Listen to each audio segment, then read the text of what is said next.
sa inyong lahat.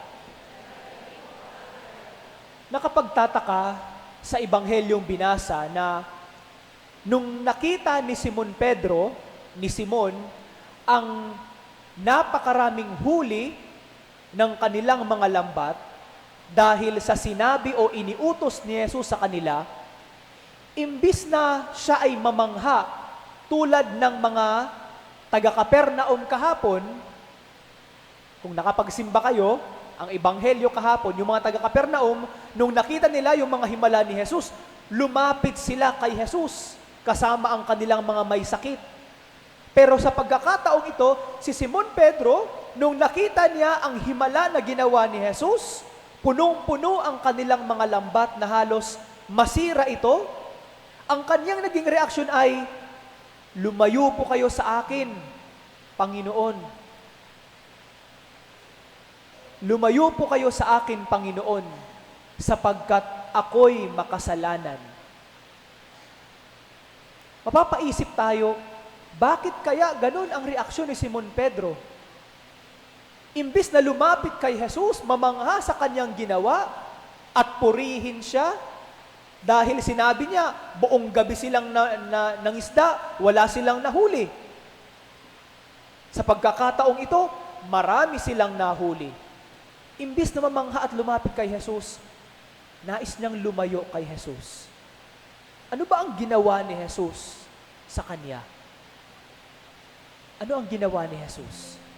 Ginamit ni Jesus kung ano ang trabaho ni Simon Pedro at ang kanyang mga kasama. Ginamit niya kung ano ang malapit sa kanilang puso at kung ano ang kanilang nakasanayan upang iparamdam sa kanila hindi lamang ang kaniyang kapangyarihan, kundi ang kaniyang pagmamahal at pagkalinga. Yun siguro ang naramdaman ni Simon Pedro, ang pagkalinga ng Diyos na sa likod ng napakarami kong kasalanan. Although hindi sinabi kung ano ang kaniyang kasalanan, pero sigurado ako, alam ni Simon Pedro na malaki at marami ang kaniyang mga naging kasalanan. Kaya, sa harapan ni Jesus, hiyang-hiya siya. Hiyang-hiya siya. Wala siyang mukhang may harap. Sabi niya, Panginoon, lumayo po kayo sa akin. Ginamit ni Jesus ang pangingisda, ang lambat, na nakahuli ng maraming isda upang iparamdam kay Simon Pedro ang pagkalinga, ang pagmamahal, at eventually, ang pagpapatawad ng Diyos.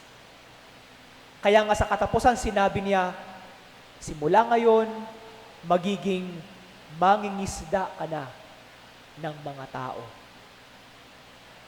Magiging mangingisda ka na ng mga tao. Ganun po ang Diyos kapag siya ay kumikilos sa ating buhay. Hindi siya gumagawa at huwag tayong mag-expect ng mga napakalaking kababalaghan na mangyayari sa ating buhay upang maramdaman lamang natin ang kanyang presensya, ang kanyang pagmamahal, ang kanyang pagpapatawad. Wala pong ganon. Minsan ginagamit ng Diyos kung ano ang nakasanayan na natin, kung ano ang usual na ating ginagawa, kung ano yung malapit sa ating puso. At mula doon, ginagamit ito ng Diyos bilang instrumento upang maramdaman natin ang kanyang presensya o di kaya ay makonsensya tayo sa ating kahinaan at kasalanan. Ano po sa ating mga karanasan ang pareho sa karanasan ni Simon Pedro? Sa ating trabaho, sa papaanong paraan natin nararamdaman ng Diyos. Sa ating sariling pamilya, kanino o sino-sino sa mga bahagi at miyembro ng ating pamilya, madalas nakikita natin si Jesus upang tulungan, ipahayag ang ating pagmamahal at maramdaman din ang kanyang presensya sa atin. At siguro sa mas malalim pa na paraan ng pagninilay, sa papaanong paraan tayo ginagamit ng Diyos bilang instrumento. Tayo po, ikaw, ano po yung lambat na ginagamit mo upang makahikayat ng mga tao papalapit sa Diyos? Ano yung mga lambat na ating ginagamit?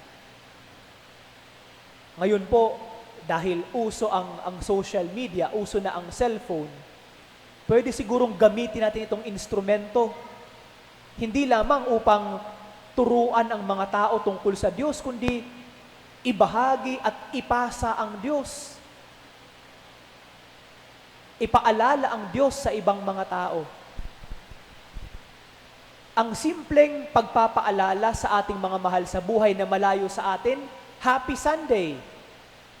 Magsimba po tayo ngayon, linggo ngayon. O kung hindi man linggo, ipaalala natin ang mga piyesta ng ating simbahan. Bukas, kapiestahan ng mahal na Birheng Maria, baka pwedeng batiin natin sila sa pamamagitan ng birthday ng mahal na Birhen. Obligasyon po nating mga Katoliko bukas na magsimba tayo dahil isang napakalaking piyesta. Baka po sana hindi lang tayo ang magsimba, baka pwede ang iba nating mga mahal sa buhay, hikayatin nating silang magsimba. At marami pang paraan na pwede nating gamitin upang ituro at ibahagi si Jesus. Ano po ang pwede mong gawin? Gamitin na lambat sa iyong buhay bilang Kristiyano upang makahatak tayo ng mga tao papalapit sa Diyos. Ano yung pwede nating maging lambat? Hindi lamang upang tayo ay magdala ng mga tao palapit sa Diyos, kundi sa pamamagitan ng mga lambat na ito sa ating buhay, makita din natin ang ating kahinaan at maramdaman natin ang mapagpatawad na pagmamahal ng Diyos.